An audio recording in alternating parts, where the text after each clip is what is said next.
Bloomberg Audio Studios. Podcasts, radio, news. You're listening to the Bloomberg Balance of Power podcast. Catch us live weekdays at noon Eastern on Apple CarPlay and Android Auto with the Bloomberg Business app. Listen on demand wherever you get your podcasts or watch us live on YouTube. Welcome to the Tuesday edition of Balance of Power. Here we are again on the radio, on the satellite, and on YouTube, and we do have breaking news. If you've been with us just a couple of hours ago, Hunter Biden, has it even been that long? Not even. An hour ago, Hunter Biden convicted on gun charges by a jury in Delaware. We saw it coming. It's only 3 counts, and we were told with overwhelming evidence this should not be a long deliberation, and it wasn't. 3 up and 3 down. And as you wonder, we keeps asking, what's Joe Biden going to do? What will he say? How does the White House handle this? We got the statement. This is officially from the President of the United States. I'm going to read the whole thing for you. Quote, as I said last week, I am the president, but I am also a dad. Jill and I love our son, and we are so proud of the man he is today. So many families who have had loved ones battle addiction understand the feeling of pride, seeing someone you love come out the other side and be so strong and resilient in recovery. Joe Biden goes on to write, as I also said last week, I will accept the outcome of this case and will continue to respect the judicial process as Hunter considers an appeal.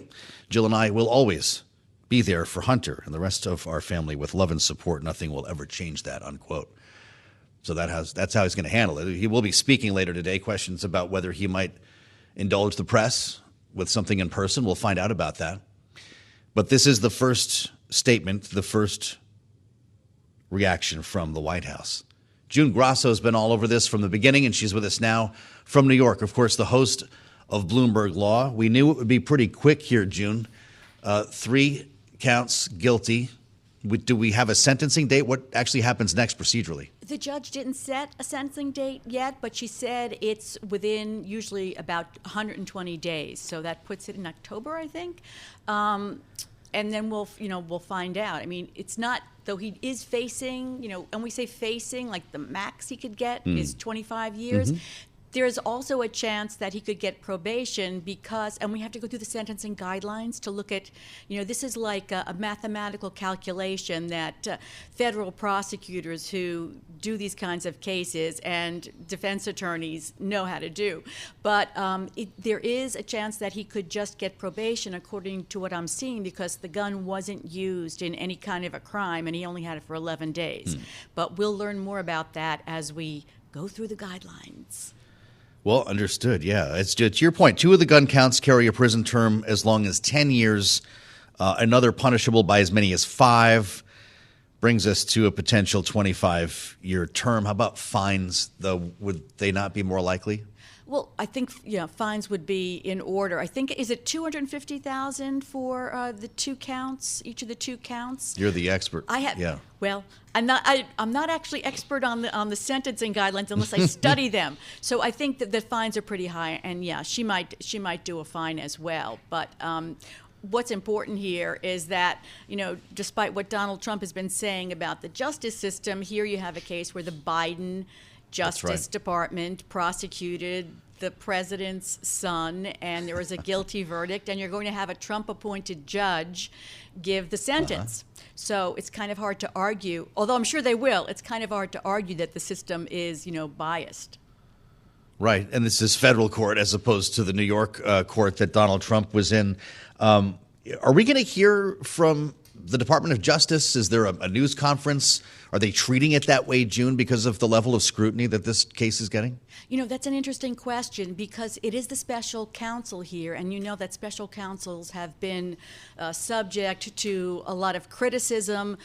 This special counsel was appointed at the sort of the last minute because he requested, and there's this mystery about why he needed to be a special counsel. Was it just so he could bring, because it's the same counsel who was investigating Hunter Biden in Delaware, so he could bring cases in Delaware and he could bring the case in California, the tax case. So it'll be interesting to see. I would think not, because, federal prosecutors are different from state prosecutors who go out there, a lot of them elected, and they go out and they talk after the verdict and, give themselves kudos, et cetera. So federal prosecutors keep it closer to the vest. And since there's another case pending, I would think that he might not do a press conference. I mean, look at how many press conferences Jack Smith has given and how, how illuminating they've been, 5 minutes of a statement. So I don't think so, but it's always possible.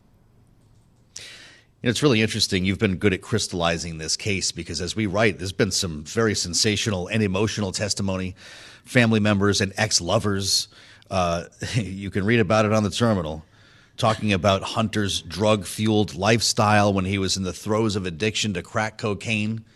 But what we're talking about here, a deeply personal matter for the Biden family, is whether he checked a box, June, as you've stated. I know. The prosecution, the closing argument said we had to do this. But did they really have to do it the way they did it? I mean, they dragged him through the mud in, ways that you mentioned, and also the kind of pictures that they showed, the laptop, and they had the evidence. So I don't think they had to really go to that length to do it, but maybe they just wanted to make sure the jury saw him for who he was. What's interesting is I think that the defense kind of blew up its case because during their case, they had Naomi Biden, and she was supposed to testify, which she did, that her father, she saw him around that time, and he seemed really good, he seemed healthy. But on cross-examination, the prosecution brought out these text messages from around the time when the gun was being purchased that showed that he was, he couldn't be found. She was like, where are you? Am I going to see you? And then all of a sudden he pops up and says, I need the car. And it was 2 a.m. So and then you saw what happened was all of a sudden the defense said, no more witnesses today when his uncle was supposed to testify. And there was apparently, some yelling, according to one report, from the room, and then the defense rested without calling Hunter Biden. So the defense had a tough road. I think the only thing they were hoping for was jury nullification, that some of the jurors would say, we have people in our family who are addicted, and there are several jurors who've been through the whole process, and we don't think that he should be, prosecuted or sentenced for filling that box out. But that obviously didn't happen at all. The jurors were, didn't let their family experiences get in the way of their decision. Yeah. All right. June Grasso, we thank you, as always, the host of Bloomberg Law. Thanks for being with us here in the clutch as we had the voice of Nick Akerman. I'm glad to say he's with us, the former assistant U.S. attorney, former assistant special Watergate prosecutor. Mr. Akerman, great to see you here. Thanks for joining now that we have a verdict. Has this whole argument about the weaponization of the Justice Department been put to bed? Yeah, I think so. I mean, it's pretty obvious if the Department of Justice is going after the president's son, that you can't very well say the Department of Justice is weaponized, not to mention the fact that you also have the prosecution of Senator Menendez that's going on in the Southern District of New York, a Democratic senator from New Jersey. So I think it's pretty obvious that the Department of Justice is an equal opportunity prosecutor, whether you're a Democrat, an independent, or anything else. If you commit a crime, you're going to pay for it. What's your take on this case? We spent so much time talking about Donald Trump's legal journey. I'm not sure you've spoken to the veracity of this case or what many people say in the legal community is the unusual nature of this case. For someone to be brought down on felony charges like this in a case that involves addiction. How do you see it, Nick Akerman? It's pretty unusual. And so unusual, I don't know why they even bothered to go to trial, in a sense, because either they should have made a deal or he should have just eaten the indictment and pled to all 3 counts before the trial started. They had to have known right from the get-go that there were these text messages during the period of time when he signed that form and filled in those boxes and also possessed the gun, even though it was for a short period of time. They knew that there was evidence that Hunter Biden was still addicted and was still taking crack cocaine.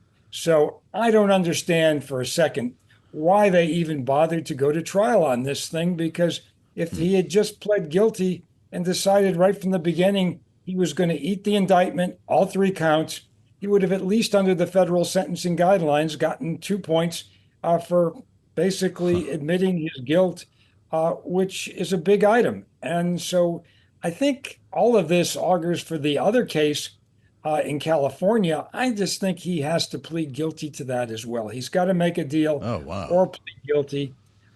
The amount of time he's going to get is not going to be significant, if at all. And there's just no point in going through with this. So Nick Akerman says plead guilty in the tax evasion. That's $1 million in taxes he allegedly did not pay. Nick, what kind of a sentence would he be in for if he played along like that? Well, again, $1 million, yes, but he's already paid back the taxes. He's paid back, I believe, all the penalties. He's already made his amends with the IRS. Normally, under circumstances like that, where somebody's addicted, there is a good shot that the person wouldn't even be prosecuted in the first instance. So to me, as a criminal defense lawyer, as well as having been a prosecutor, I think you just have to go in, take your lumps, and argue that this is a case for probation. I mean, I think that is the approach he should be taking at this point, and should have taken before. We saw a statement. Well, and of course, there was a plea deal at one point in this case, and I want to ask you about the statement from the President of the United States. He's already said he will not pardon Hunter Biden. He says, I will accept the outcome of this case and will continue to respect the judicial process as Hunter considers an appeal. Will there be an appeal? What's their case going to be? I think there is going to be an appeal based on the Second Amendment. It's hard to believe that that's going to go very far or it's going to be successful. But I suppose he's got nothing to lose by doing that. Even after he's sentenced, an appeal will go before the circuit court and then possibly the Supreme Court. I just find it hard to believe that an appellate court is going to say that this statute is some way violative of the Second Amendment. Fascinating. We're spending time with Nick Akerman, as he just said, a criminal defense attorney, but also noted former Watergate prosecutor. As we consider the last 24 hours in which Donald Trump sat down for his first interview with a probation officer, that's not getting any conversation today, Nick, because this Hunter Biden news just broke. But I wonder your thought on the way this was handled. He was allowed to do this virtually, and he was allowed to have his lawyer in the room, which we understand is not typical for most defendants in a criminal case like this. Should he have been afforded those exceptions? Well, first of all, I think the interview by Zoom is not necessarily a big exception. Since the pandemic, I know that there are others who have also had that ability to be able to be interviewed by probation over Zoom. So I don't see that being a big deal. The fact that his lawyer was there, normally in the federal system, the lawyer is present for those kinds of conversations. So I don't, I know the judge allowed this exception based on the request by the attorneys. I don't see this being a big deal. And look, he's being treated just like anybody else. He's being interviewed by probation. The big issue, I suppose, with probation is going to be whether he essentially evinces any kind of remorse for what he did, which it's hard to believe he would based on the statements he's been making since the conviction. So I don't see how this interview is going to help him anyway. If anything, I think it's going to be a big negative that's going to be given to the judge for sentencing purposes. How about that? I ask you this because there was a statement from a group of public defender groups, including the Legal Aid Society, the Bronx Defenders, and said these exceptions made for Trump are not typically afforded to low-income defendants. I think the idea here is if I had a public defender, they would not be allowed to join me in that room. Whether that moves the needle for you at all, Nick, where are you on potential sentencing? Because to your point, that's where this interview is heading. Yeah, well, obviously, I saw that statement, and look, I don't think materially it makes a difference that Trump did it by Zoom or that he had his lawyer present. I think the real question comes down to just what you just asked: what is the sentence going to be? And I would be surprised if he does not get some jail time, mainly because Michael Cohen, the witnesses who testified against him, served 3 years as a result of this crime in part. Also, Alan Weisselberg, who was one of the architects of setting up this false document scheme with Trump's approval, has already is going to be, at the end of the day, have served 6 months at Rikers Island for other offenses. So I think it's going to be hard for the judge to justify why those two people serve time and Donald Trump is not. So I think that's his big problem here. Wow. Is that there are others that were as culpable more and less culpable than him that were involved in this that have spent some time in jail. Wow. July 11th, right? I don't know if you're busy, Nick, but we're going to be calling you. Great to see you again. Nick Akerman with us on Bloomberg. I'm Joe Mathieu in Washington, the fastest show in politics. On this day, Hunter Biden becomes the first son of a president of the United States to be convicted on criminal charges. We'll have much more ahead on the fastest show in politics. This is Bloomberg. You're listening to the Bloomberg Balance of Power podcast. Catch us live weekdays at noon Eastern on Apple CarPlay and Android Auto with the Bloomberg Business app. You can also listen live on Amazon Alexa from our flagship New York station. Just say, Alexa, play Bloomberg 1130. Building shook a little bit when the Hunter headlines broke. Redhead on the terminal, Hunter Biden convicted, gun charges by a jury in Delaware. No one's surprised. We were told yesterday, overwhelming evidence, only 3 charges. Deliberations should not take long, and here we are as we try to pick through this from a legal perspective and explore the potential political ramifications. As I already told you, we've heard from Joe Biden today saying he will stand by his son. This is a personal matter, obviously, for the Bidens. The First Lady was in the courtroom for the bulk of this roughly week-long trial. But I have an important conversation to bring you, and it's a familiar voice if you watch or listen to this program. Denver Riggleman, the former Republican congressman, former Air Force intelligence officer, former member of the House Freedom Caucus, is also a data analyst and has a firm that specializes in data forensics, and in fact went to work with as a consultant with Hunter Biden's legal team to take a look inside the laptop and follow any number of allegations that have been brought by Republicans. And Denver's with us right now. It's good to have you back, sir. I wonder your thoughts, having spent the time that you did also as a technical consultant for the January 6th committee. You actually looked inside this laptop. You've been around the horn a number of times on this, and as you've told us, you have a personal relationship, a friendship, if I can call it that, with Hunter Biden. Did you ever think that the conviction, if there was going to be one, would come from a check box here, in this case, on a gun form? Yeah, I mean, I think, when you look at it, first of all, it's really hard to get your arms around. I had a brother convicted of a minor drug offense that ended up being actually a felony. And you're thinking, well, it's just marijuana, but he had broken the law. And I remember the sadness in our family when he went to jail.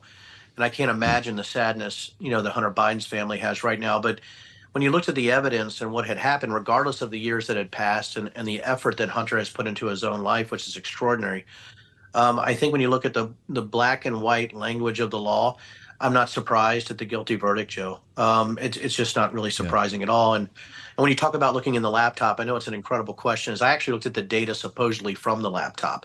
And there's multiple laptops, which a lot of people don't know. And that's another question, another thing. But there's multiple lawsuits out there about that specific data that's supposedly from the laptop. That's why I don't get into it too much, even with idiots on Twitter and X, But I think that they're like, we'll prove the negative. It's ridiculous. But looking at, there's really no impeachment thing going to happen. We know there's no huge, there's no financial crime, stuff that's coming out of the Comer committee or things like that. That's sort of gone. But this right here was a specific charge. And I think, Joe, I think it's no surprise, to anyone that he was found guilty on this. We got a statement both from Hunter Biden and from his attorney, Abbe Lowell. We're naturally disappointed by today's verdict. Lowell writes, "We respect the jury process, and as we've done throughout this case, we'll continue to vigorously pursue all the legal challenges available to Hunter." So what will this appeal look like, or what should it look like, Denver? It's interesting, and Joe, I'm not a lawyer. I'm, just a lowly former congressman and data analytic counterterrorism expert and company owner and distillery owner. But I think, I think what this means, Abby Lowell's an incredible attorney. I know him personally also. I think what they're going to look at again is really how long the charges are, but almost a compassionate look at what has happened to Hunter since then. But as far as the appeals process, I think it's really going to depend on the sentencing. I'm really wondering, if Hunter gets jail time. I think it's possible he does get some jail time here. And again, what does that do with the ridiculousness that we saw before the verdict, where you had the far right or people that were Trump supporters saying he was going to get off? I mean, it destroys that narrative. I don't think that makes any difference with the breathlessness of deep state and globalist conspiracy theories that seem to have, captured MAGA Joe. But I think the appeals process with Abby, he knows, where he really does know where the gaps are in a prosecutorial case, and what he can exploit based on the rule of law. But think about what he said. He respects the jury process. That's really not something you got out of the Trump team on his 34 convictions. So I think it's just that stark contrast, the rule of law and individuals who respect American institutions and those who don't. So let's get to the politics of it, Denver. That's the world in which you come from and we tend to talk about here. You mentioned some important names, or at least one of them, James Comer. I could mention Jim Jordan as well. Everyone's asking what this means for the presidential election. I'm curious what it means for these two chairs in the Republican House who wanted to impeach Joe Biden and might be emboldened by this verdict. If they're emboldened by a guilty verdict of a recovering addict, that really, I think it would be pretty amazing for them to try to pursue this based on the fact that the gun charge was a specific thing that Hunter Biden did that really had nothing to do with the laptop politics. It's a really specific charge, and there's so many differences, say, between the gun charge, the tax charges, and what the impeachment proceedings are. These are three huge different wickets, that they're going after. So if they try to reboot this, I think what's going to happen is what they're going to do? They're going to war game this out. There's going to be a political backlash because now you have this duplicity, right, where you have Hunter Biden being convicted and Donald Trump with his 34 counts, where the question is going to be, hold on a second, you guys certainly have failed up to this point. It was actually legal. We have a legal proceeding for this. What are you guys doing where you're trying to reboot this? We're using American taxpayer money where it's already been discredited. I think there is going to be some wargaming on that side, but we're also so close to the election, Joe. I don't know if it matters that much. I don't think the far right's going to change. I don't think there's going to be anybody else who changes their vote, to Trump, based on the fact that they're doing this. I don't think that happens. I think the gaslighting and the deep state conspiracy theories are so entrenched in a large portion of our population. I just don't know if it matters. We talked earlier with Nick Akerman, the former Watergate prosecutor, who suggested that if he were giving Hunter Biden legal advice, he'd just go ahead and plead guilty in the next trial for more favorable treatment. What do you think about that? Listen, I think for me, if you're trying to fix your life and you've done things in the past, you're talking about, offenses that happened years and years ago, I think there's a willingness or a pride to where you want to fight. It depends, I think, on what they see the sentencing. Again, I don't think he's going to plead guilty on the tax charges. I just don't see that happening. The fact that he paid those taxes back, I think it's going to be an interesting case. I think it's probably more complex than the gun case, to be honest. I think this was rather straightforward. I don't see him pleading guilty on those charges, or maybe some limited plea on specific charges, maybe another plea deal. But again, I just don't see if they don't offer them a plea deal, I just don't see him pleading guilty at this point. Of course, Joe, sometimes I'm right, sometimes I'm wrong, but I just don't see him pleading guilty at this point. It's a very insightful statement. When you're trying to fix your life, you might be more likely to fight. As we spend time with Denver Riggleman in our last minute or two here, Denver, we're going to hear from the special counsel, David Weiss. Looks like coming up top of the hour, about a half an hour from now. We're told he will not take questions. What do you think he'll say? I think he's going to say that he's going to have to really toe the line. I think he's going to say he respects the jury process also. But here's what I want to watch for. If it's something like nobody's above the law and it's cocksure and it's preening, I think it's going to come off as ludicrous because he is a Trump-appointed attorney. I think what they need to say is they need to respect somebody who's trying to come back from addiction and all the addicts that are out there, including members of my family who've gone through this. And I think they need to recognize that, yes, he broke the rule of law and he needs to be held accountable, but this is somebody trying to fix their life.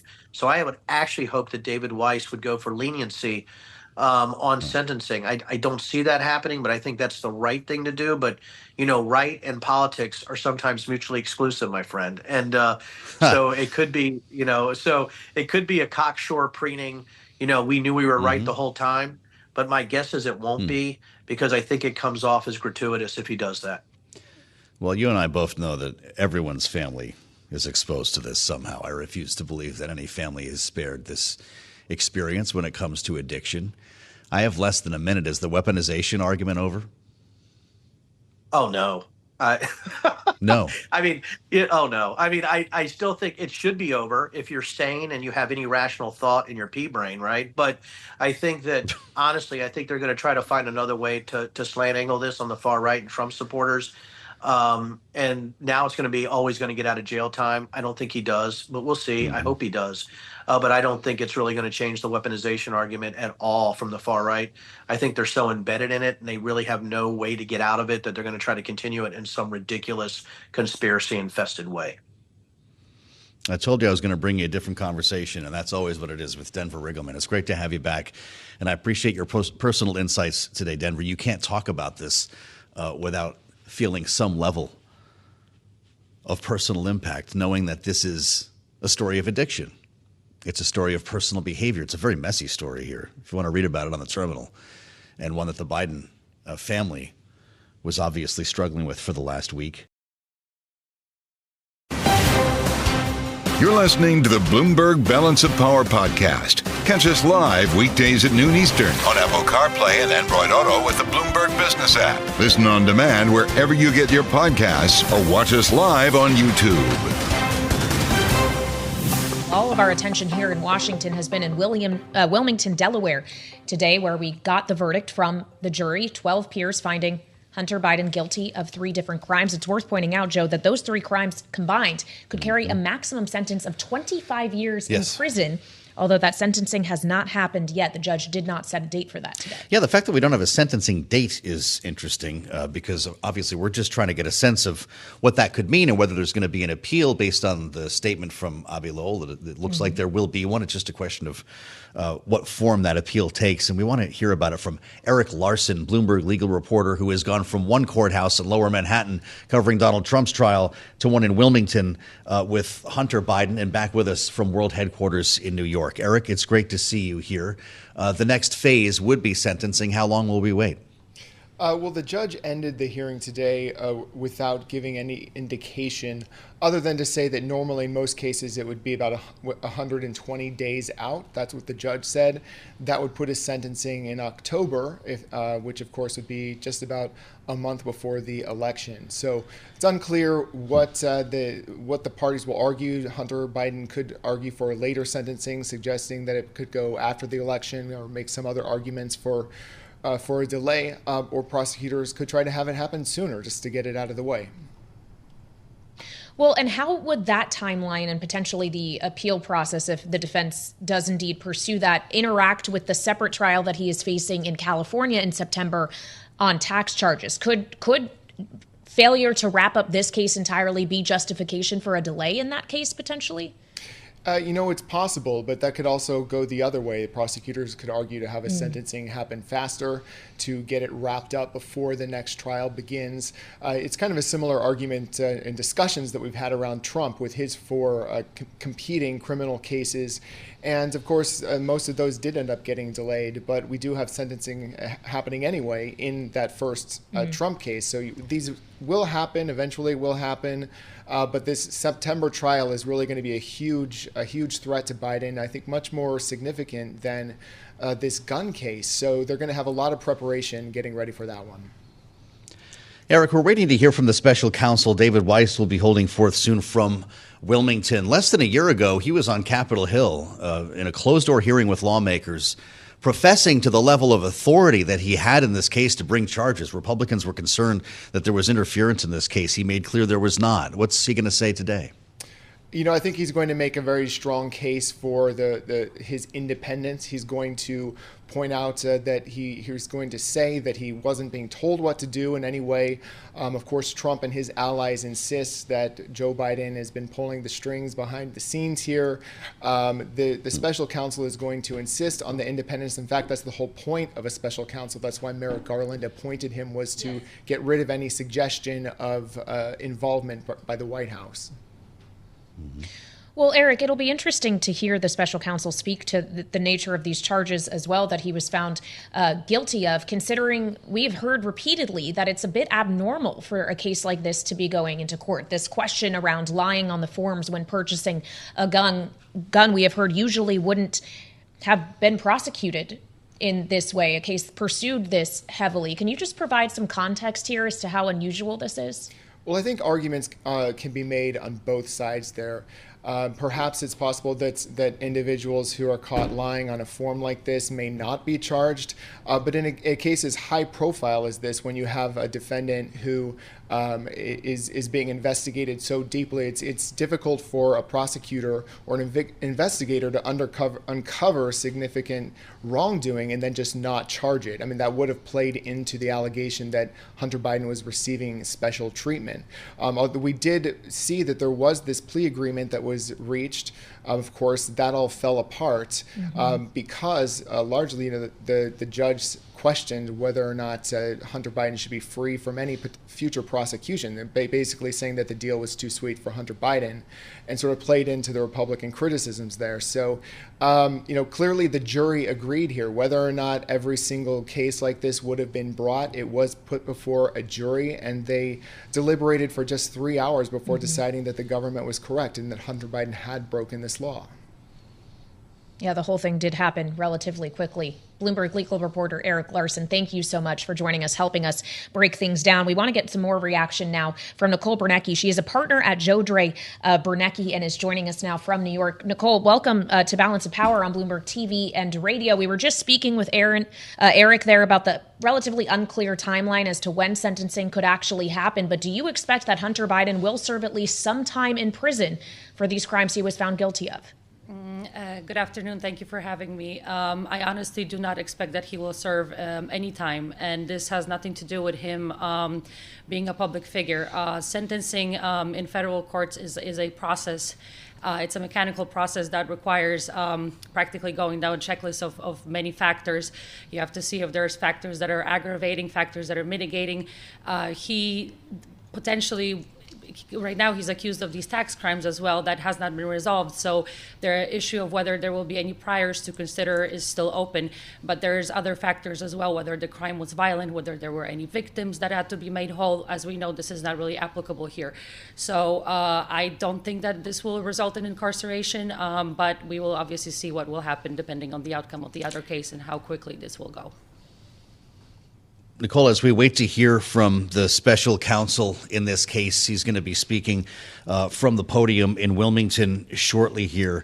I wonder your thoughts on the quick nature of these deliberations, only 3 hours, and what type of case Hunter Biden's attorneys will bring on appeal. I think the reason that it went so fast with the deliberations is that if you think about it, this case actually is pretty simple on its face. That's why there was not a lot of witnesses, not a lot of evidence, because this case revolved around his intent and whether he committed these acts that he was accused of knowingly. So the jury can consider credibility issues, can consider circumstantial evidence to create a picture of whether this was knowing and intentional. And I think that in their minds, given his prior history of drug use and his own candor in discussing his drug use problems, I think they just didn't have a big dilemma right there in order to determine that he was actually guilty and committed it knowingly. So what could the defense do on appeal realistically to change the narrative, to change minds, Nicole, or do you not really see a path for that? I think it will be very complicated. First of all, the success of appeal depends on what objections they asserted on the record. There is certain procedure in bringing an appeal. You have to preserve it during the trial. So we would need to know, reading the transcript, how effective they were at doing that. But in terms of the legal theory and in terms of the jury's decision and in terms of the fact that there was not a lot of witnesses, not a lot of evidence, I don't think this will be an easy appeal for them to be successful on. It's interesting to consider. We spoke earlier with Nick Akerman, the former Watergate prosecutor. Nicole, he said it would behoove Hunter Biden and his legal team to plead guilty at the next trial, the tax evasion trial, to get preferred favorable treatment. Do you agree? There is some merit to that.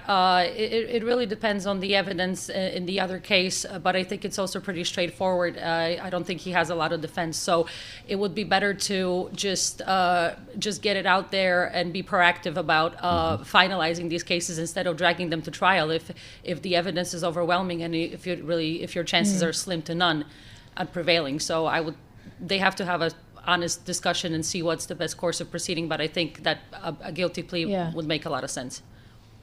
Wow. Well, Nicole, I also wonder about whether or not Hunter Biden, having made the decision not to testify in his own defense this time around, maybe should consider doing so in the appellate process. I mean, if all of this is about his state of mind and his intention when he bought that gun in 2018, can anyone else really describe that other than he himself? You make a great point, but in the legal process, it's a little different. It's usually advisable not to put the defendant on the stand because that opens a lot of doors to questions that can just ruin their defense and ruin their case. And I think that in his particular case, given the books that he wrote, given the statements that he made, I think it's better that he just does not testify on his own behalf. That would be a better legal strategy. But as I said, these two cases are slightly different, so we'll see what they decide. Thanks for being with us here on Bloomberg TV and radio as we anticipate commentary from David Weiss, the special counsel. Nicole, if we have to interrupt you, our apologies in advance. The podium has been set, and we understand that he's going to be speaking about 5 minutes from now. Nicole, what will he tell us about this case? What point does he need to make today as the political world as well as the legal world watches? In case of this particular case, as well as the Trump case that ended in New York, as you stated, these are very popular defendants. These are public figures. So, but he needs to definitely emphasize the fact that we need to look at the evidence and the law, and not just not be influenced in any way by the fact that he's the son of a sitting president. Well, a sitting president for now, Nicole, who has promised that he would not pardon Hunter Biden for these crimes, but he, of course, is competing for re-election right now. Say he loses in November and becomes a lame duck and decides maybe he has nothing else to fear politically and pardons Hunter Biden at that time. Could that be something then undone by Donald Trump if he wins a second term in office? It could, but you're also making a great point. I know that right now he's saying that he will not pardon him, but he can change his decision later. We need to remember that he's also currently an actively campaigning politician, so he needs to say things that are right in the eyes of the public, especially right now. It's a very sensitive time given that the political polls state that they each have 50-50 chance of winning. So everything that they do going forward will have a lot of significance for the campaign. So he's saying that right now. It makes a lot of sense, but we'll see what he does later. Nicole Brenecki, partner at Jodré Brenecki. We appreciate your insights, Nicole. Thank you for being with us here on this breaking news day. You're listening to the Bloomberg Balance of Power podcast. Catch us live weekdays at noon Eastern on Apple CarPlay and Android Auto with the Bloomberg Business app. You can also listen live on Amazon Alexa from our flagship New York station. Just say, Alexa, play Bloomberg 1130. Rick Davis and Jeannie Shanzano are with us, Bloomberg Politics contributors, for their take on this. It's great to have you both with us here. Jeannie, now that you've heard from the special counsel your feelings on this day, Hunter Biden is found guilty. And I'm asking you this from a political perspective. I don't want to turn either of you into legal analysts here, but this is important. There seems to be an equivalency in many minds between this case and that of the former president, Donald Trump, who's running for re-election. Do you see it that way?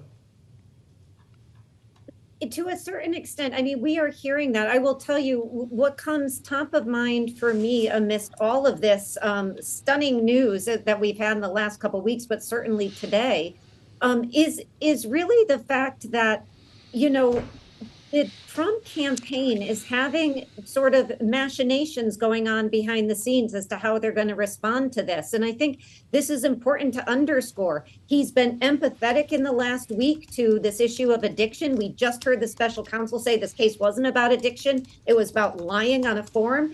But there's also the underreported reality here that this is a Second Amendment case, a case that many Second Amendment supporters feel that Hunter Biden can and should take to the Supreme Court and potentially win. And of course, I'm not clear as to why the president's team has him lined up today to go talk about gun prevention. It's just sort of this conflation of odd realities here that are creating a mishmash, and the Trump campaign issues a statement, pulls it back. So it's hard for both of these campaigns to respond to this, given all that it entails. But I do want to underscore the 2A community, very, very supportive of Hunter Biden on this, nothing to do with his father, but to do with the issue of the Second Amendment and the fact they think that this could expand access to guns, something that would be ironic if Hunter Biden takes that to the Supreme Court, given the fact where his father is right now and always has been politically on guns. Yeah, and he quite literally today is at an Everytown for Gun Safety event. The split screen is pretty remarkable. Jeannie was mentioning the reaction from the Trump campaign. Rick, we got in a statement, a quote, "This trial has been nothing more than a distraction from the real crimes of the Biden crime family." Of course, those crimes have not been fully borne out in a formal prosecution or a jury of peers finding them guilty of anything. That is just the case in this case where Hunter Biden was found guilty of these three crimes. How difficult is it for the Trump campaign to seize on this conviction? Is this actually potentially just difficult water to navigate, considering we are talking about addiction here, something that also has plagued Donald Trump's own family?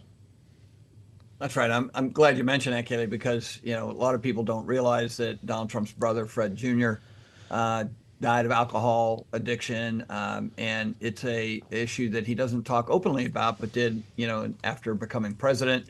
And I think it was one of the most honest moments of the Trump presidency in 2017. So I'm sure that part of this informs that opinion of the Trump campaign and Donald Trump himself.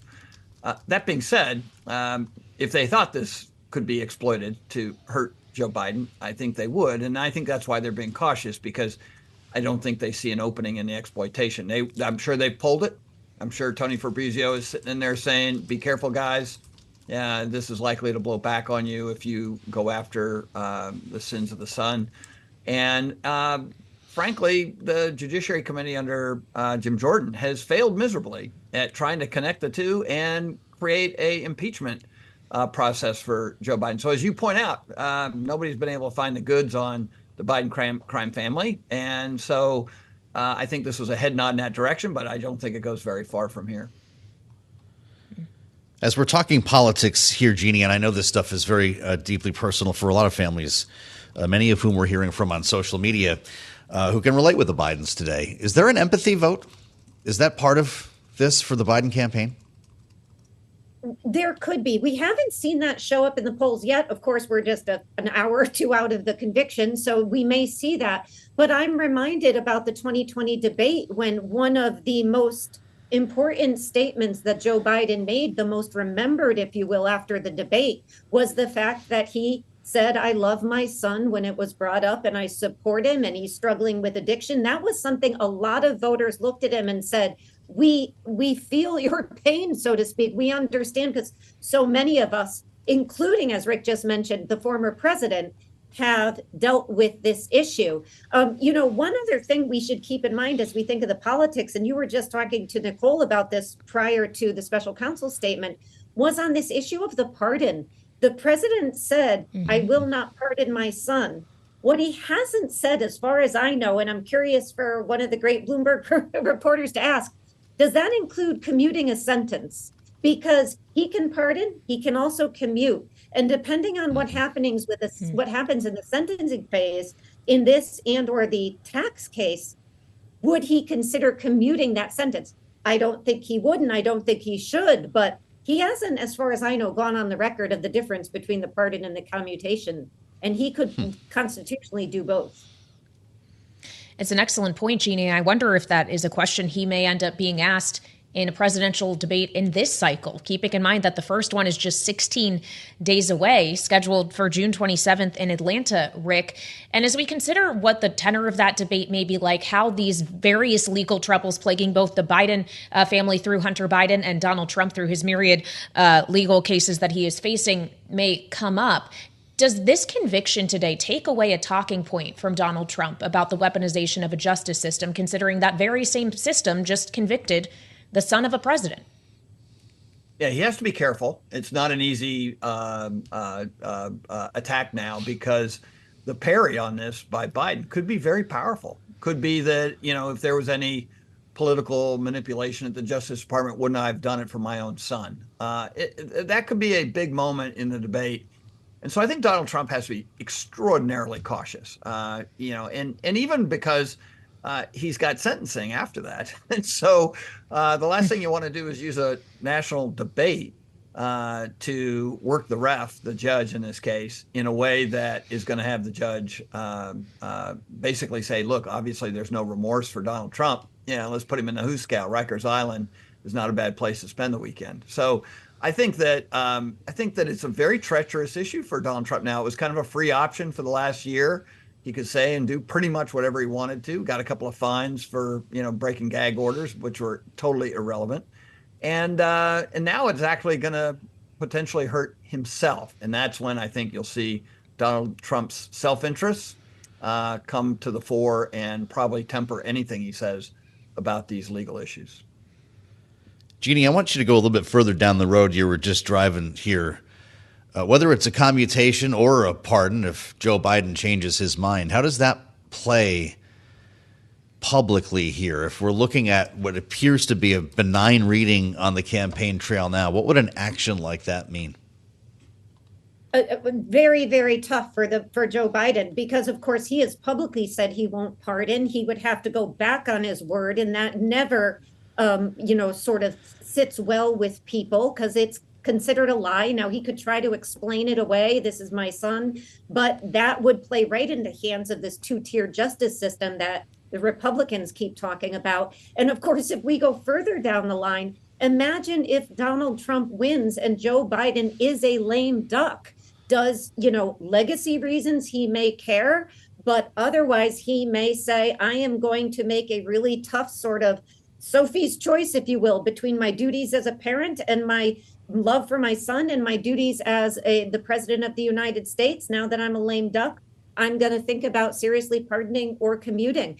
There's no good option here. Again, I think most of us would empathize that this is a tough decision, but how he manages that, I think, is going to be fascinating to watch. And of course, we've got the tax trial coming up in LA, and people are going to be a lot less forgiving, I think, on that than they are on this gun issue. So that is going to complicate things further for the president. Yeah, especially considering the timing with that scheduled for September, where we are much closer to the vote on November 5th. I also want to talk about how this reflects not just on Hunter Biden and the Biden family, but the Department of Justice. We heard Special Counsel David Weiss in his remarks just moments ago, specifically calling out Attorney General Merrick Garland, thanking him for providing them the resources and the independence to bring this prosecution forward. But Merrick Garland also, as soon as this week, could be held in contempt of Congress, at least on the floor of the House. That's something that they are pursuing, and has been last week before testifying before a chamber in the House, and in a Washington Post op-ed today defending the Justice Department. The op-ed published said, in recent weeks, we have seen an escalation of attacks that go far beyond public scrutiny, criticism, and legitimate and necessary oversight of our work. They are baseless, personal, and dangerous. Rick, how do you think Hunter Biden now being convicted may alter the way in which Congress pursues these questions around the Justice Department? Can you hold Merrick Garland in contempt over her audio tapes if he did just allow all of this to happen to an unpopular president's son? Yeah, I think it's arguable that there's been open warfare between the House Judiciary Committee, Jim Jordan, and the Department of Justice since Jordan became chairman. And this is very unhealthy for our democracy and for the legal system. Jordan went all over he could late last year, bringing Weiss, the special prosecutor, into a hearing in the Justice Committee. First time anybody can remember a special counsel actually testifying to Congress before there's any trial at all and any prosecution. So it broke a lot of ground, new ground, and not positive ground. I mean, that was the beginning of a very bad cycle. And it now, as you say, has presented itself here.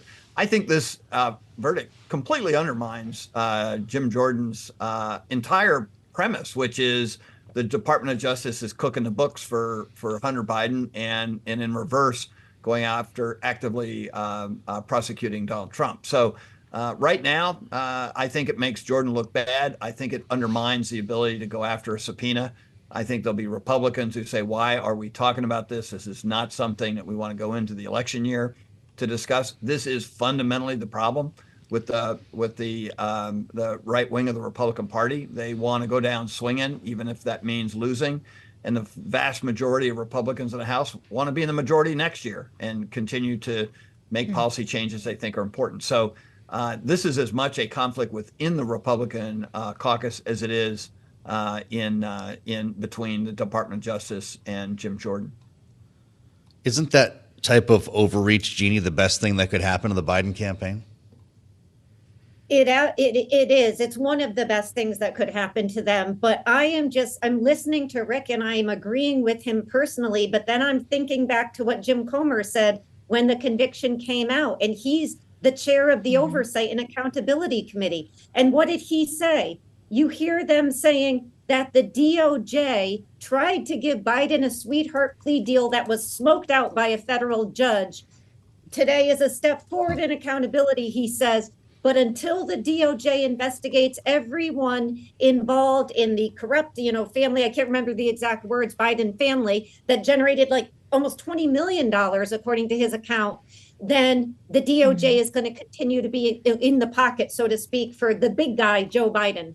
Now, some of that is by memory, so I didn't get his exact words right, but you could hear the tone, which is that this is not going to put this to rest, at least according to Jim Comer and that committee, apparently. And they are saying this only happened because the federal judge, smoked out the sweetheart deal and made Hunter Biden go on trial. So this is where we stand. And I think they're going to continue running down this road as fast as they can. They can't get Joe Biden yet for an impeachment, but they're darn sure going to keep going after Hunter and the rest of the family.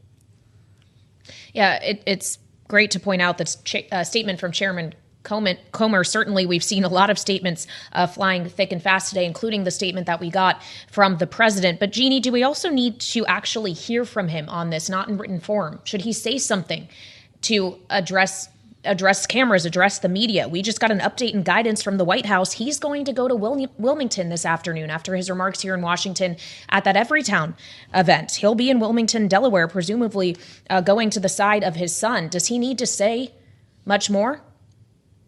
I think he should. I am not surprised he is going to be with Hunter on this very tough day for his son, but I think he should say exactly what their statement said in his own words. I love my son. Jill and I support him. We're proud of him for his recovery. We also respect the justice system and the jury verdict, and we will support him as he continues to look forward to appeals. And I am going to go, spend some time with my family in private. I think all of us as human beings could respect a statement like that, and I think he should say it. I don't know if he will. I think if he does, it'll probably be like with helicopters spinning around, so it's hard to hear him. But I think he should try to say it and get that word out. All right, Jeannie Sheehan Zaino and Rick Davis, Bloomberg Politics contributors, thank you so much for joining us on what is another historic day in American political history. The first time ever that a child of a sitting president has been convicted. You're listening to the Bloomberg Balance of Power podcast. Catch us live weekdays at noon Eastern on Apple CarPlay and Android Auto with the Bloomberg Business app. Listen on demand wherever you get your podcasts or watch us live on YouTube.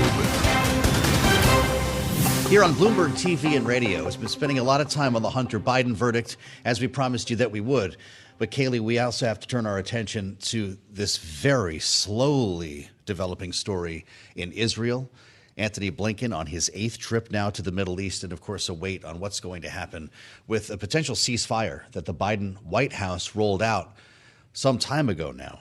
The UN Security Council voting to endorse the ceasefire deal on the table yesterday, and now reporting that Hamas says that it is accepting that UN Security Council ceasefire resolution.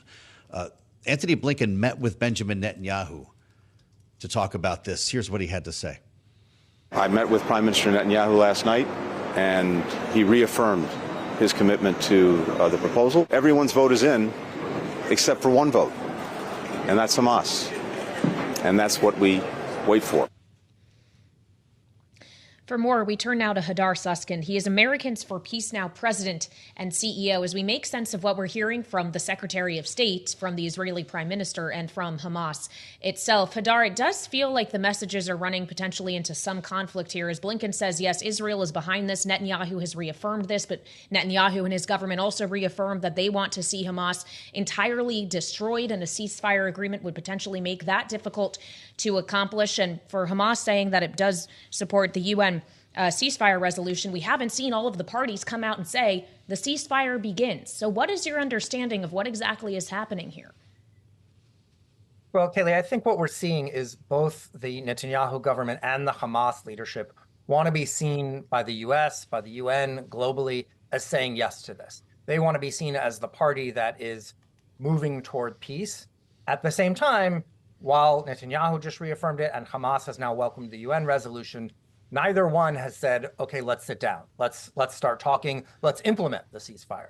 They've both agreed in principle and said, all right, now let's start talking about the details, while at the same time, both telling their domestic audiences nothing has changed. On the Israeli side, Netanyahu and others in his government are still saying they're going to completely destroy Hamas. The war is not over until, again, Hamas is completely eliminated, and other very non-specific goals like that are frankly pretty impossible to measure. And Hamas, quite similarly, has accepted the principle, but is still launching attacks. Obviously, has not released hostages, and is still telling its constituency that its plans haven't changed either.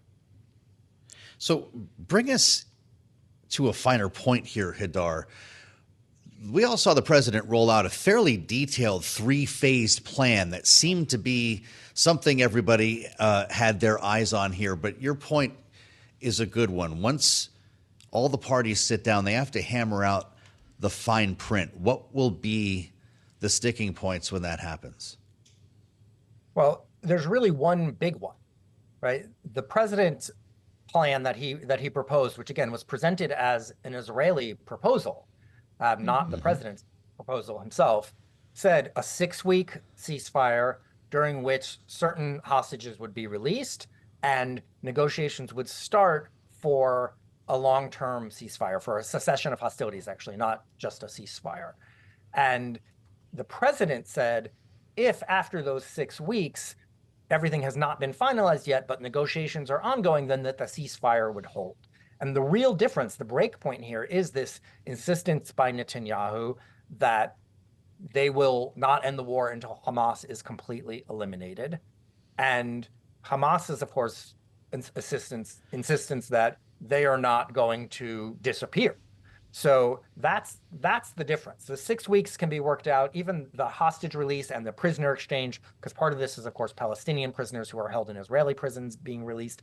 All of that could be worked out if the two sides would be willing to sit down and do so. But the whole plan here is to get to an actual end game. It's not just to have this short term and this, prisoner hostage exchange. And that's where the seemingly unbridgeable difference is. Mm-hmm.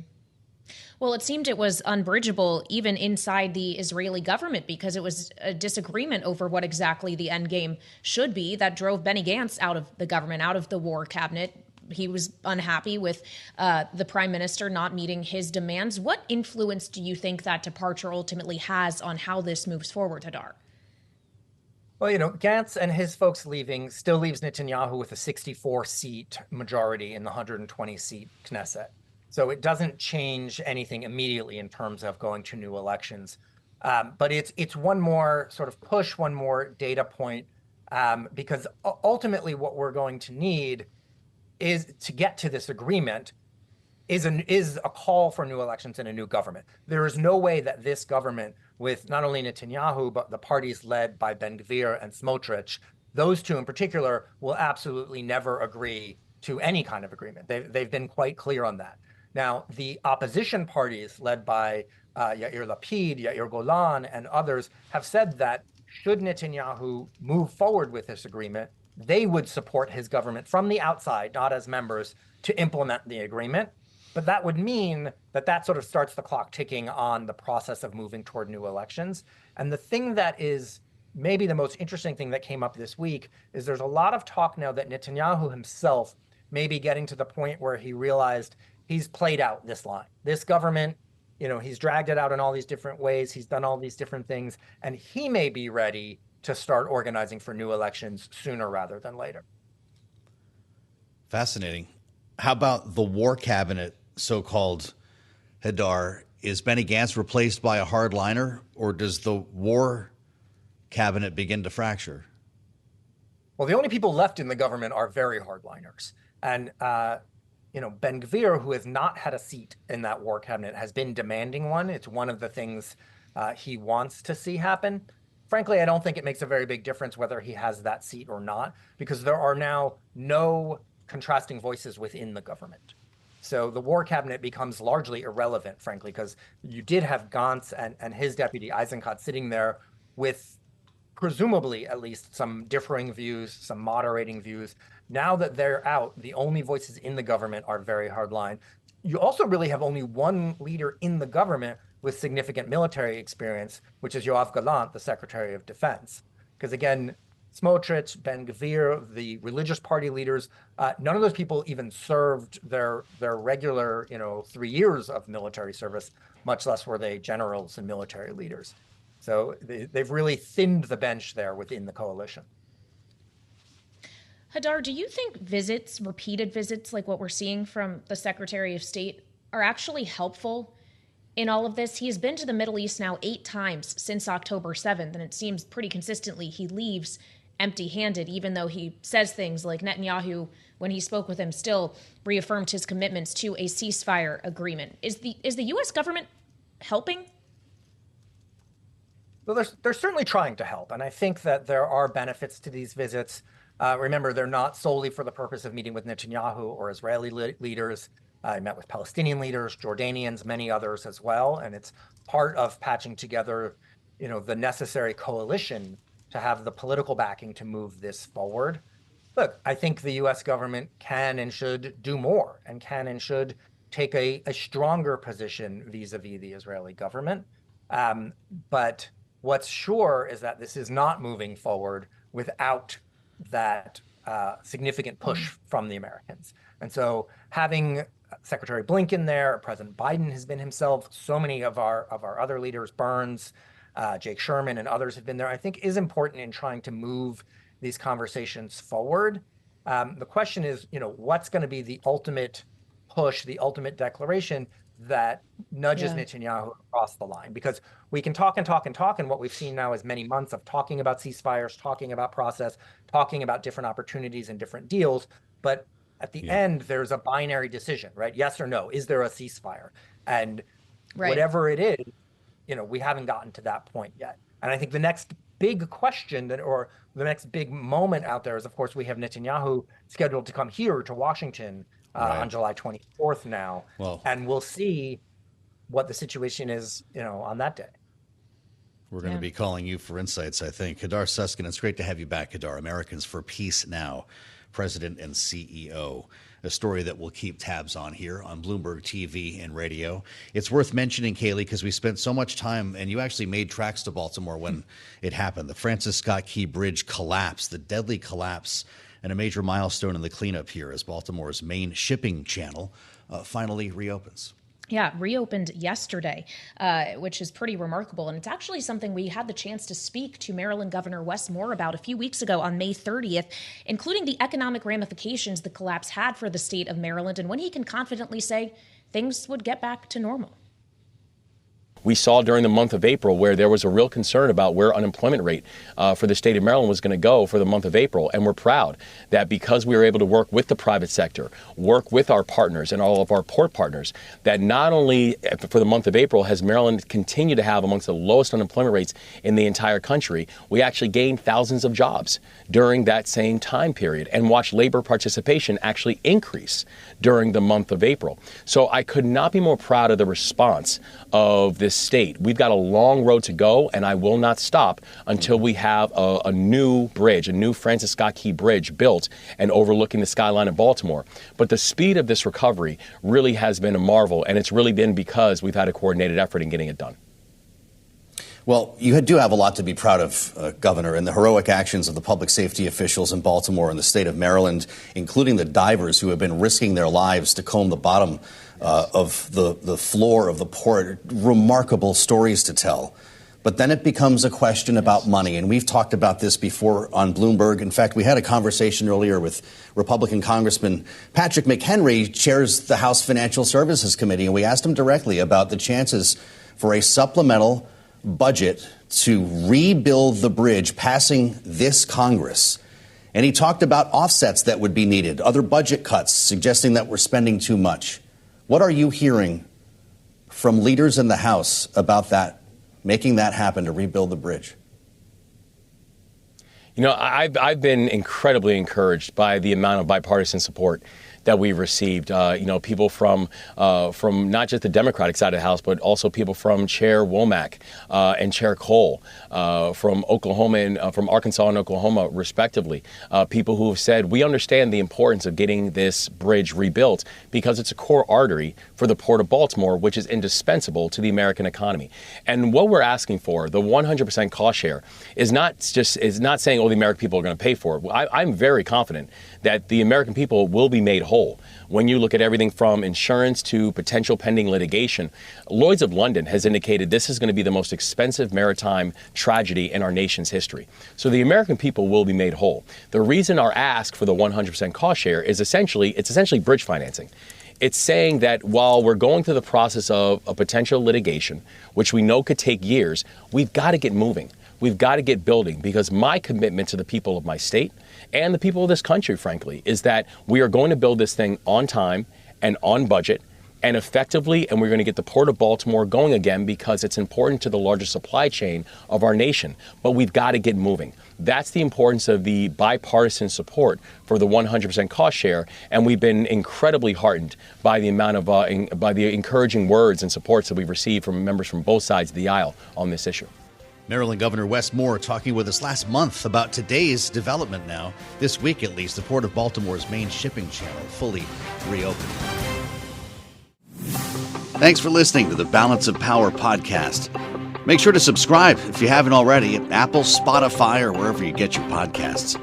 And you can find us live every weekday from Washington, D.C. at noontime Eastern at Bloomberg.com.